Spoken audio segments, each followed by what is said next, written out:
Witam Was serdecznie, z tej strony Adam Chodorowski ze sklepu modelarskiego tankmodels.pl.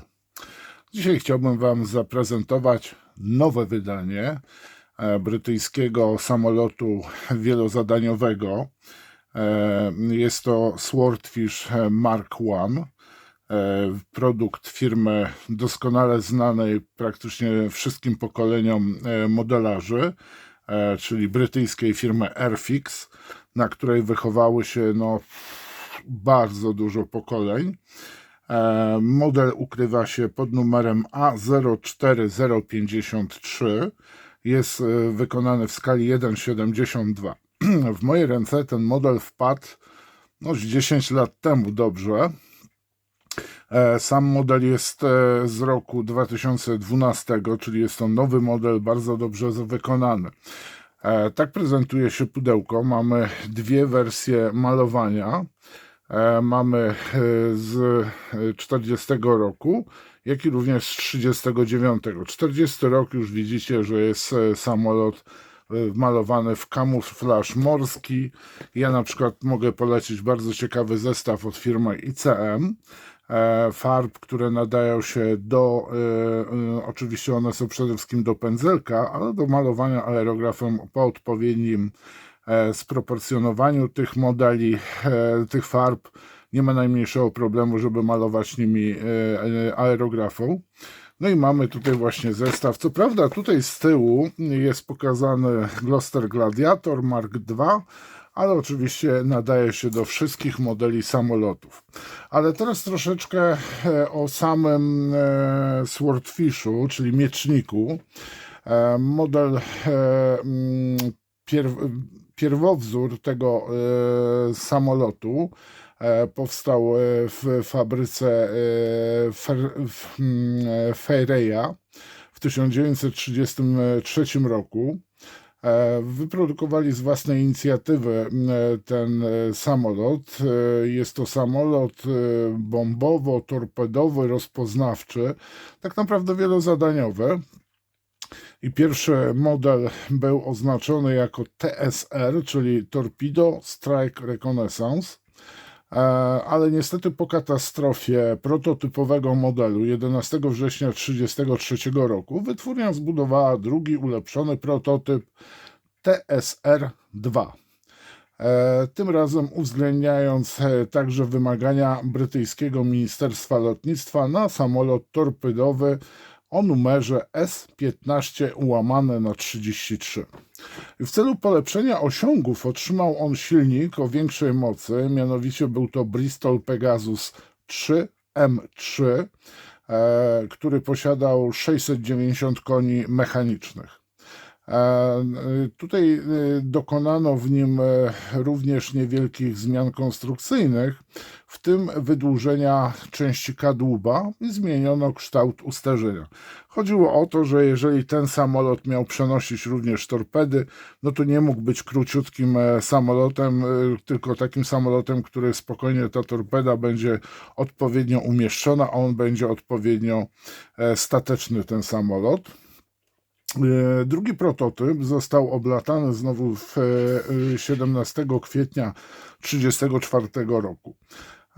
W tym roku w toku prób wyposażono go również w pływaki, z którymi odbył pierwszy lot 10 listopada 1934 roku. Jak dobrze sobie zajrzycie do internetu, to ten samolot był tak bombowcem, torpedowcem. Następnie posiadał również wyrzutnie rakiet odrzutowych, ale również był w wersji na pływakach jako samolot łącznikowy, rozpoznawczy na lotniskowcach lub okrętach wojennych.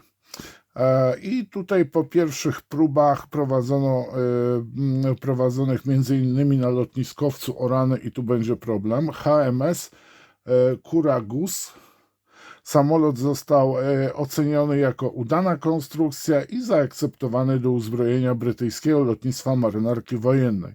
I tu właśnie w tym momencie otrzymał on nazwę Swordfish od gatunku ryby, jakim jest miecznik. I teraz zaczyna się najważniejsze. 23 kwietnia 1935 roku fabryka otrzymała pierwsze zamówienie na 86 sztuk i pierwszy seryjny samolot został oblatany 31 grudnia 1935 roku, a produkcja na większą skalę ruszyła w 1936 roku. I teraz tak, ten model występuje w 4 wersjach, ale 4. wersja to jest taki samolot szkoleniowy. Pierwsza wersja, czyli Mark I, wersja podstawowa pokładowego samolotu torpedowego i rozpoznawczego lub wodnosamolotu.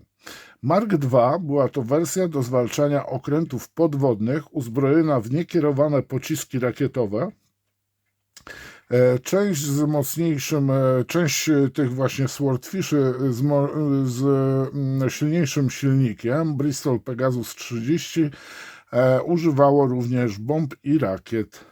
I Mark III, czyli wersja do zwalczania okrętów podwodnych, wyposażona dodatkowo w radar ASV Mark IX i pociski rakietowe. O rany, było trochę tego gadania. I teraz zaglądamy sobie do pudełka, bo co tu mamy więcej na pudełku? No nie mamy więcej na pudełku informacji. No i zaglądamy sobie. Mamy oczywiście instrukcje, ja mam wyjęte, bo to jest mój model, więc ja pozwoliłem sobie już ten model rozpakować. Powiem Wam po otwarciu tego modelu, co mnie urzekło w nim. Kolor plastiku. Łagodny, spokojny, nie żaden szary, kolor ciemny, jasny, ale po prostu bardzo fajny taki kolor uspokajający, wręcz bym powiedział. No nie wiem, może ja tak mam, ale powiem Wam, że naprawdę ten kolor plastiku był naprawdę, zwróćcie sami uwagę na przykład. On jest taki szaro-niebieski, powiem Wam. To nie jest taki czysty szary, tylko taki delikatnie trącony, powiedzmy, niebieskim kolorem. I moim zdaniem fajnie to wygląda. Naprawdę to też jest jakiś wpływ na odbiorcę takiego końcowego jak ja, nawet kolor plastiku. No i tu mamy, bardzo proszę, duży arkusz kalkomanii, duży jak duży. No samolot jest duży, więc kalkomanie też muszą być duże, a tym samym arkusz również. I tu mamy właśnie oznaczenia do modelu 824, a tu mamy do 820.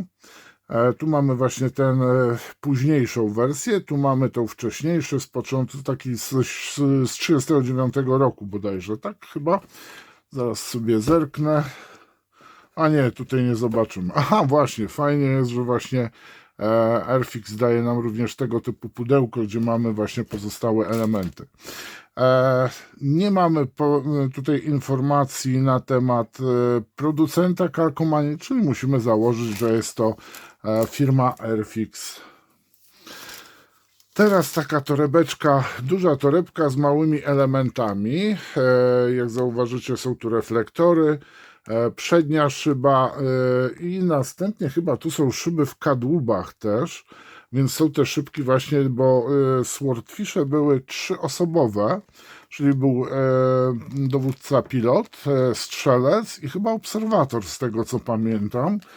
Coś tak w tej kolejności szło, ale to też było zależne od wersji, czy były 3 czy 2 osoby. No i teraz sobie weźmiemy pierwszą ramkę. No posłuchajcie, wpadła mi ramka B. No i teraz chyba najwyższa pora zjechać trochę z kamerą, żeby było wszystko dobrze widać. Ostro, żeby było.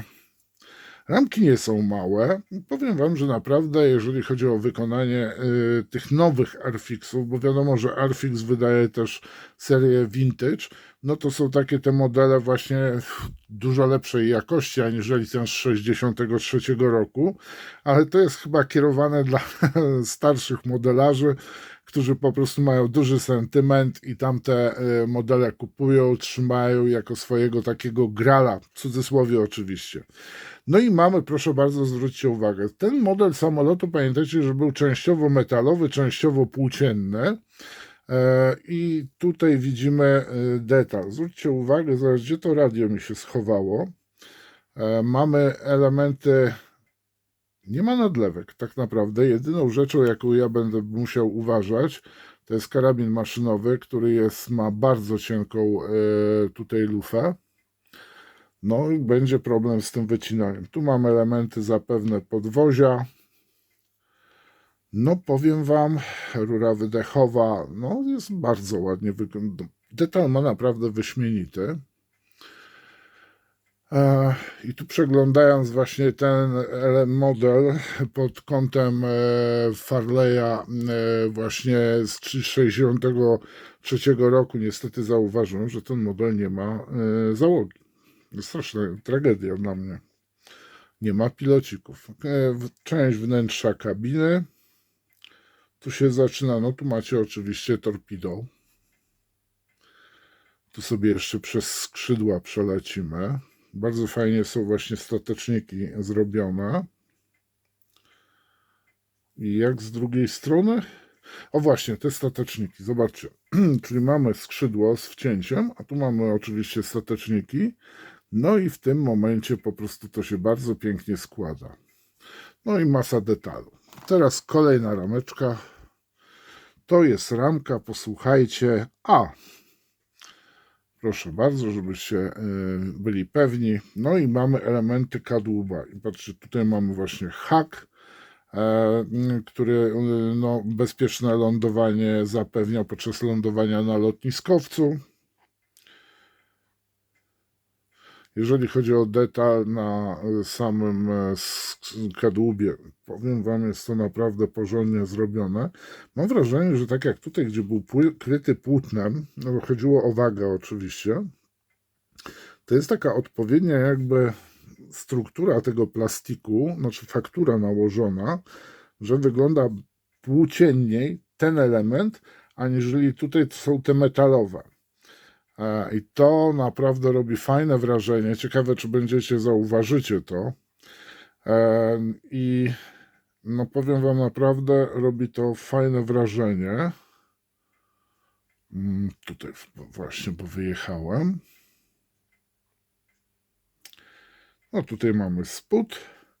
No i elementy, posłuchajcie, łącznie z silnikiem, z dwóch elementów silnik się oczywiście składa, no plus osłona.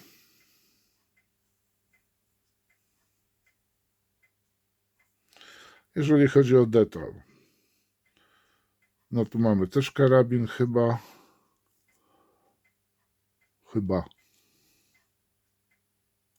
Hak.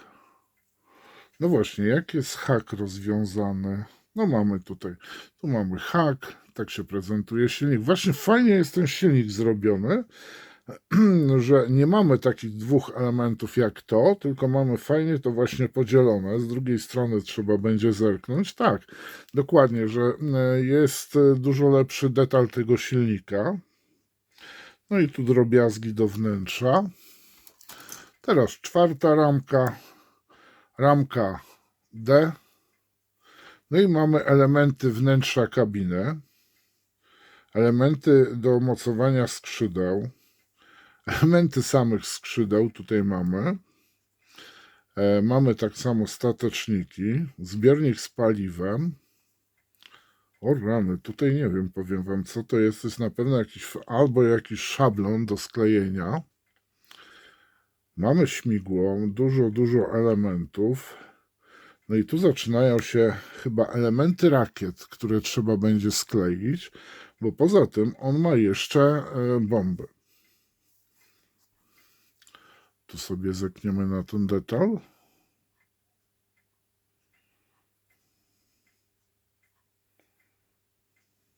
To najprawdopodobniej jest jakiś szablon. Ja zaraz go sprawdzę. Tak, dokładnie. To jest element, gdzie przyklejamy w taki fragment skrzydeł razem z kadłubem, żeby wszystko było prosto. Mamy użyć tego wzornika, szablonu, żeby nie było żadnych skrzywień. No, bardzo fajny pomysł. Co tu jeszcze mamy? To już wszystko Wam tu pokazałem z tej ramki. No i ostatnia ramka, która zawiera elementy podwozia, detale jeszcze niektóre, no i uchwyty bomb. Tak prezentują się same bomby.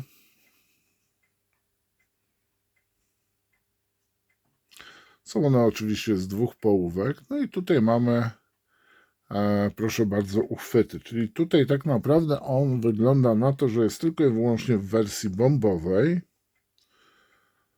I jedna rzecz, możemy zainstalować tutaj tak, jako do bombowca możemy zainstalować jeszcze dodatkowo zbiornik z paliwem. Powiem wam, że naprawdę ten model, miałem jednak rację, że on jest przepięknie wykonany, ten nowy model.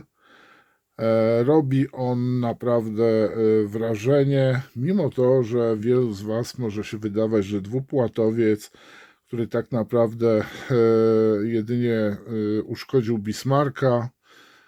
Tak, bo to były te samoloty, które Swordfishami szukano Bismarcka, aż go znaleziono i jest takie przypuszczenie, że dwa Swordfishe, które go znalazły, jeden był w bomby uzbrojony, drugi w torpedy. One tu mamy, proszę bardzo, napisane właśnie 40 rok, właśnie Bismarck i tutaj został on uszkodzony, a następnie dobity przez pozostałą już cięższe bombowce. I pozwólcie, tu jest napisane, że ten samolot był używany do końca 40 lat, a w wojsku do 45 w kanadyjskich powietrznych, w kanadyjskim RAF-ie, tak? Tak prezentuje się właśnie instrukcja, bo chyba instrukcji wam w końcu nie pokazałem, się tak zauroczyłem tym modelem. No i mamy taki typowo airfixowa, współczesna oczywiście instrukcja. Zaczynamy oczywiście od kabiny, która następnie, jak wkleimy element 26B, no to co skleiliśmy już poszło w diabły, ale posłuchajcie, jest zarąbista frajda. Mamy 3 otwory, czyli pilot i 2 pozostałe, więc tutaj po prostu, a jak z siedziskami? Ile jest siedzisk? Właśnie, to jest dość fajna sprawa by była. Czy jest tylko 2 członków załogi, czy 3? No ja widzę tutaj 2 fotele, jeden taki tymczasowy jakby. No ale powiem wam tak, instrukcja jest w miarę czytelna. Taki komiks trochę to wygląda. Tu mamy składanie silnika, oczywiście wcześniej dużo elementów malujemy. No i tu mamy możliwość zrobienia ruchomych właśnie stateczników. Tak samo, co to jest, nie wiem co to jest, musiałbym dopiero pewnie podczas sklejania to wyjdzie. Na razie oglądamy instrukcję i to, co jest w pudełku, a pozostałe elementy zostawmy. No i właśnie tutaj dochodzimy do tego elementu, że tu jest właśnie to pokazane, jak będziemy sklejać skrzydło do takiego dość newralgicznego elementu, to żebyśmy mogli spokojnie je prosto zrobić, to właśnie wstawiamy w te ustawienia i czekamy aż wyschnie, a tu w międzyczasie sobie sklejamy po prostu pozostałe elementy, ale to też jest tak dziwnie pokazane, bo tu już jesteśmy na etapie sklejania skrzydeł, a dopiero tutaj mamy te elementy, więc trochę tak, nie wiem jak to się czyta, 41, 42, no właśnie.